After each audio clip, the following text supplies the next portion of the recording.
મિત્રો, સામાન્ય રીતે કોઈ દેશમાં મુસાફરી કરવા માટે તમારે તે દેશની પરવાનગી લેવી પડે છે, જે વિઝા સ્વરૂપે ઉપલબ્ધ હોય છે. મુસાફરીના હેતુ પ્રમાણે વિઝા બદલાય છે, જેમ કે બિઝનેસ વિઝા, પાર્ટનર વિઝા અને અરાઇવલ વિઝા. આ અંગેના નિયમો પણ જુદા જુદા દેશોમાં અલગ અલગ હોય છે.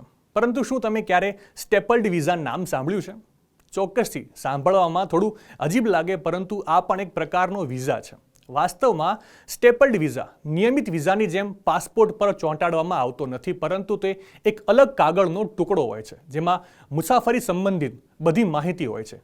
આ સ્લીપને સ્ટેપલરથી પાસપોર્ટ પર ચોંટાડી દેવામાં આવે છે, તેથી તેને સ્ટેપલ વિઝા કહેવામાં આવે છે. સફર પૂર્ણ થયા પછી આ કાગળ સરળતાથી દૂર કરી શકાય છે અથવા ફાડી શકાય છે, જેનાથી પાસપોર્ટ પર કોઈ કાયમી નિશાન રહેતું નથી. સ્ટેપલ્ડ વિઝા માટે પાસપોર્ટ પર સ્ટેમ્પની જરૂર હોતી નથી. આ કારણે તેને કામચલાઉ અને તકનીકી રીતે નબળો દસ્તાવેજ માનવામાં આવે છે. ઘણા દેશો તેને સંપૂર્ણપણે માન્ય વિઝા તરીકે ઓળખવામાં પણ ખચકાટ અનુભવે છે. સ્ટેપલ્ડ વિઝાનું સૌથી વિવાદાસ્પદ પાસું એ છે કે તે પાસપોર્ટમાં મુસાફરીનો કોઈ સત્તાવાર રેકોર્ડ બનાવતું નથી.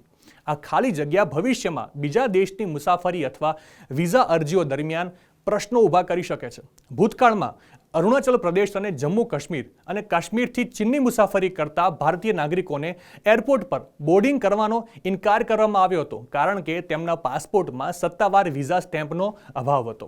પરંતુ તેના બદલે સ્ટેપલ્ડ વિઝા કાગળ લાગેલો હતો. અને આ જ કારણ છે કે ભારત સરકારે વારંવાર સ્પષ્ટતા કરી છે કે સ્ટેપલ્ડ વિઝા ભારતમાં માન્ય મુસાફરી દસ્તાવેજ નથી. માહિતી સારી લાગી હોય તો રીલને વધારે શેર કરજો અને આવી જ અવનવી માહિતી માટે સંદેશ ડિજિટલ સાથે જોડાયેલા રહેજો.